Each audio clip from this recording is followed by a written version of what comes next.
Bom dia, minha querida família. Que bom estarmos juntos mais uma vez. Vamos nos achegar, abrir o coração para ouvir o que Deus tem para nos falar hoje. E o tema que Ele nos traz, é algo que mexe com a gente lá no fundo, a nossa provisão e o nosso propósito. Vamos mergulhar nisso? Sabe, existem duas perguntas que vira e mexe tentam roubar a nossa paz. A primeira é: será que vai ter o suficiente para amanhã? E a segunda: qual é o meu lugar nisso tudo? Para que eu estou aqui? É a ansiedade pela provisão e aquela busca por um propósito. E as leituras de hoje falam direto a esse lugar do nosso coração. Por isso, antes de qualquer coisa, vamos orar. Pai, estamos aqui. Tira de nós todo o peso de ansiedade e abre os nossos ouvidos para a gente entender teu sustento e o teu chamado. Queremos aprender a confiar na tua provisão e a encontrar nossa alegria em servir. Em nome de Jesus. Amém. É tão importante a gente lembrar que o que vamos ler não são só histórias antigas, sabe? Não. A palavra de hoje está viva. É pão quentinho que acabou de sair do forno, é água fresca para nossa sede, prontinha para nos encontrar exatamente onde a gente está agora. Ok, vamos viajar um pouquinho no tempo para nossa primeira leitura lá em Êxodo. Tenta imaginar a cena. O povo de Deus, que acabou de ser liberto da escravidão, está agora no meio de um deserto. Aquela euforia da liberdade começa aos poucos a dar lugar ao medo do desconhecido.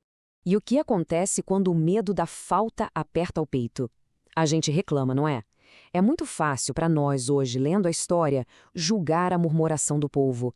Mas, com sinceridade, quem de nós, diante de um futuro incerto, nunca sentiu aquele frio na barriga? A reclamação deles não vinha da rebeldia pura e simples, mas de um medo muito humano, um medo que, no fundo, todos nós conhecemos bem. E é exatamente aí, no lugar do medo, que Deus se revela como provedor. Mas olha que incrível a forma como ele faz isso. Deus não manda um caminhão com estoque para o ano todo. Não, ele manda o maná, o pão que vinha do céu, na medida certinha para cada dia. É como uma aula diária de confiança. Ele está nos ensinando a depender dele para o hoje. E a confiar que amanhã ele vai prover de novo. E quando a sede aperta a ponto de parecer o fim, ele não dá só um copo d'água. Ele faz jorrar um rio de uma rocha, no meio do deserto. Muito tempo depois, o apóstolo Paulo nos contaria que essa rocha era uma figura de Cristo. Ele é a nossa fonte que nunca acaba.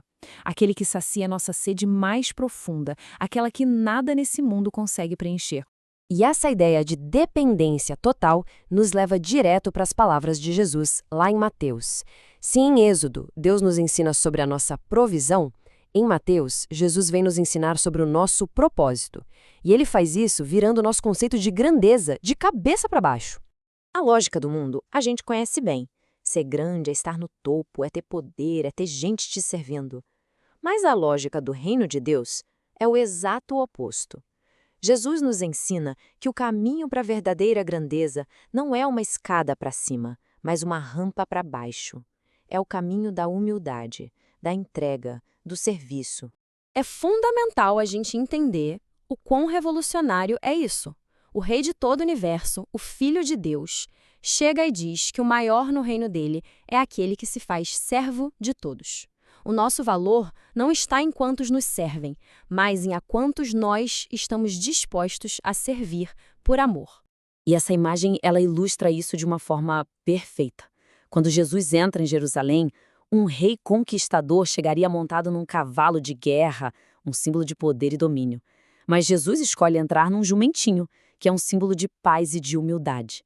Ele é o rei servo, que revela sua glória não pela força bruta, mas pelo amor que se ajoelha para servir.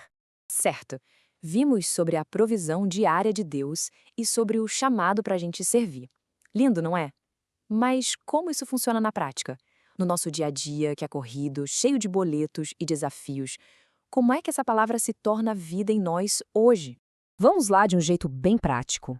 Na nossa vida espiritual hoje, toda vez que a ansiedade pelo futuro bater na porta, é hora de lembrar do maná e declarar: Deus, eu confio no teu pão de cada dia.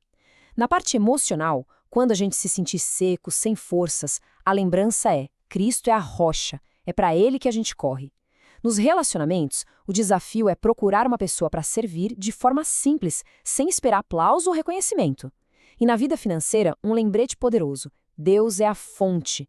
O nosso salário, o nosso negócio são apenas os canais que ele usa. A nossa gratidão tem que ser sempre para a fonte e não só para o canal. Vamos fazer essa oração juntos, que tal? Respire fundo e que essa seja a oração sincera do nosso coração.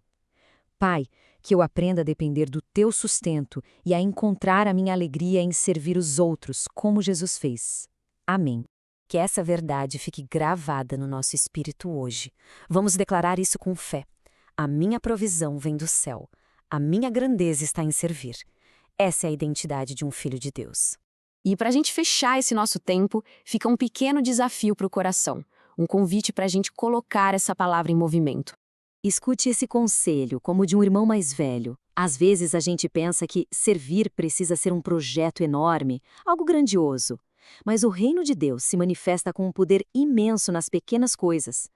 Um copo de água oferecido com amor, uma palavra de ânimo para quem está desanimado, uma oração por alguém no silêncio do quarto, é aí que a grandeza de Cristo brilha através de nós.